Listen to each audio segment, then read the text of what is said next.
Good morning, everybody.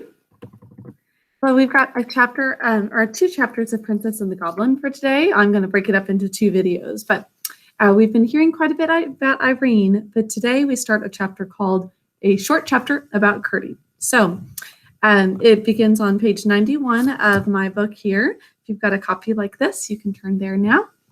And let's hear what happens with Curdie. The last we heard, he was down in the mines and overheard the plans that the goblins have to take revenge on the king. So let's see, Princess and the Goblin, chapter 12. Yes, chapter 12.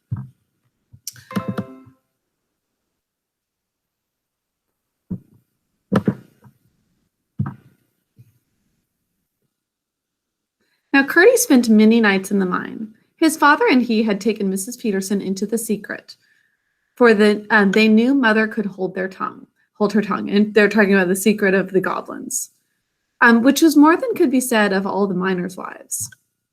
But Curdie did not tell her that every night he spent in the mine, part of it went in earning her a new petticoat, a new red petticoat. Now, Mrs. Peterson was such a nice, good mother. All mothers are nice and good, more or less, but Mrs. Peterson was nice and good, all more and no less. So she's trustworthy and very kind.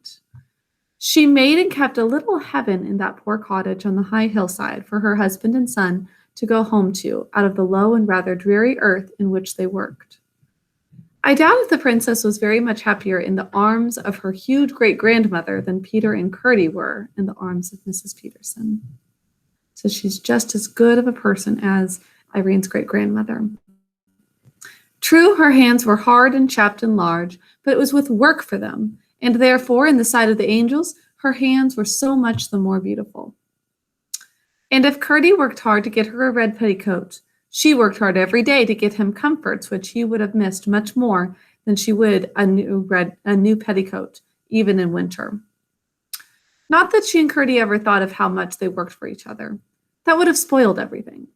When left alone in the mine, Curdie always worked on for an hour or two at first, following the lode, which, according to Glump, would lead at last into the deserted habitation.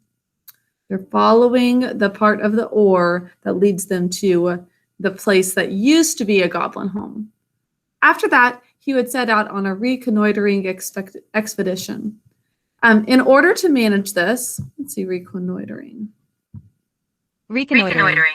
I need to actually look that up for a moment.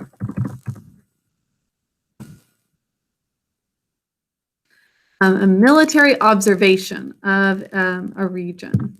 So they aren't military, but it's almost as if it's this military expedition. In order to manage this, or rather the return from it, better than the first time, he had bought a huge ball of fine string, having learned the trick from a story called Hop on My Thumb, which is kind of like Hansel and Gretel, where they follow the breadcrumbs. Do you remember that, to get home? It's one of the Grimm's fairy tales, whose history his mother had often told him. Not that Hop on My Thumb had ever used a ball of string. I should be sorry to be supposed so far out in my classics, but the principle was the same as that of the pebbles. So there's pebbles in this story instead of the breadcrumbs. Now the end of the string he fastened to his pickaxe, which figured no bad anchor, and then with the ball in his hand, unrolling it as he went, set out in the dark through the natural gangs of the goblin's territory. So that would make sure he could follow the string back to where he needed to go, the entrance was with the pickaxe. Now, the first night or two, he came upon nothing worth remembering. He saw only a little of the home life of the Cobbs in the various caves they called houses. Failed in coming upon anything to cast light upon the foregoing design, which kept the inundation for the present in the background. But at length, I think on the third or fourth night, he found, partly guided by the noise of their implements, a company of evidently the best sappers and miners amongst them, hard at work. What were they about? And what were they doing? It could not well be the inundation, seeing that had in the meantime been postponed to something else. Then what was it? He lurked and watched every now and then in the greatest risk of being detected, but without success. So wondering, why are they chipping away in there? He had again and again to retreat in haste. a proceeding rendered the more difficult that he had to gather up his string as he returned upon its course. It was not that he was afraid of the goblins, but that he was afraid of their finding out that they were watched, which might have prevented the discovery at which he aimed. So he is a selfless boy. Curdy is not really afraid of his own life. He's afraid that what if the goblins know he's listening and then he can't hear anymore, and so he can't help other people to escape the goblins for whatever plan they have. Now, sometimes his haste had to be such that when he reached home towards morning, his string, for lack of time to wind it up as he dodged the cobs, would be in what seemed most hopeless entanglement. But after a good sleep, though a short one, he always found his mother had got it right again. So he'd left it in a big jumble at the end of the night, but his mother worked hard to make it all straight and wound correctly. There it was, wound in a most respectable ball, ready for use the moment he should want it. "I can't think how you do it, Mother," he would say. "I follow the thread," she would answer, "just as you do in the mine." She's following the thread and really just doing the right thing one step at a time.